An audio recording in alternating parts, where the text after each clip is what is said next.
California has made protecting illegal immigrants and legalizing pot its priorities, not necessarily in line with most of America. So is it time for the Golden State to secede, become their own country? The man who says yes is trying to put the Cal Exit movement on the ballot for voters, and he's trying to do it right away. He joins us right now. His name is Marcus Ruiz Evans, and he's the president and co-founder of Yes California. Marcus, why do you want to leave us? We lose money, and our cultures are not intact. I mean, look at the war, as the California governor calls it, that the federal government has launched on California. Never had a California governor talk like that.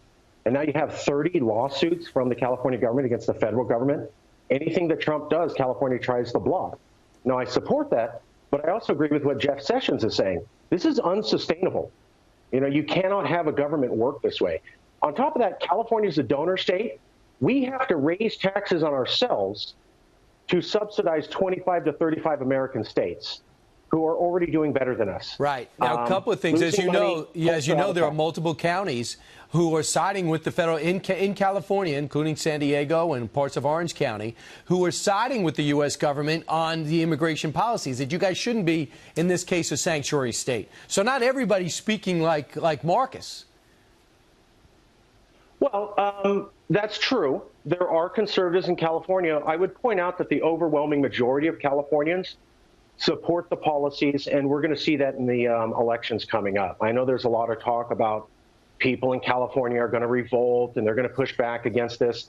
It isn't going to happen. Let me peer into the future for you and say that our policies are going to stay the way that they are. Nobody's going to be rebuked, and we're going to continue on the path that we're already on through the elections, and we'll be able to see who's right when that happens. You know, it's interesting. It's interesting, Marcus. I look at these, the refugees, the would-be immigrants that are sitting on the fence in San Diego, kind of making a mockery of our barrier, and I think something's got to change. You want all those people to come in. Open the border, let them all come in. Count them all as equal, right? No, we never said that. We never said that. Never said that at all. So that's the main thing. They want to bolster the immigration laws. They want to build up that border, reinforce the wall. I think that the Cal Exit opinion is that America's had 30 years to deal with immigration policy, and it never did it. So I see a lot of talk, but it's kind of like it's a little bit too little, too late.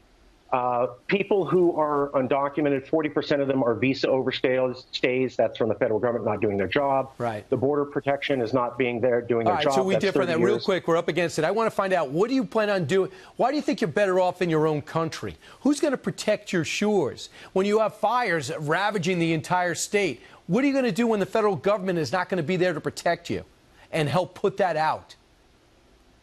Certainly. Well, I always encourage people to look at natural emergencies and see how much federal assistance we got. I recall Governor Schwarzenegger being upset with President Bush because we couldn't get enough fire support. Additionally, the federal budget for fire suppression support has been cut while the amount of fires in California have gone up. So if we look at fires and natural disasters, I encourage everybody to look at this. We are not getting what we deserve. We are not getting what we pay for. Right. We're a donor state. We lose $30 billion to $100 billion each year, and we have to beg for fire support. I think Donald Trump recently gave us around $200 billion in federal assistance to deal with the fires. We lost $32 billion. We have to beg for $200 million when you took $32 billion. You also have to import your own water. Deal. Marcus Ruiz Evans. Deal. He says California pays out $100 billion more than it takes in, and he wants to form his own country. It's called Cal Exit. Marcus, I would miss you, so I hope you're not successful. Talk to you soon.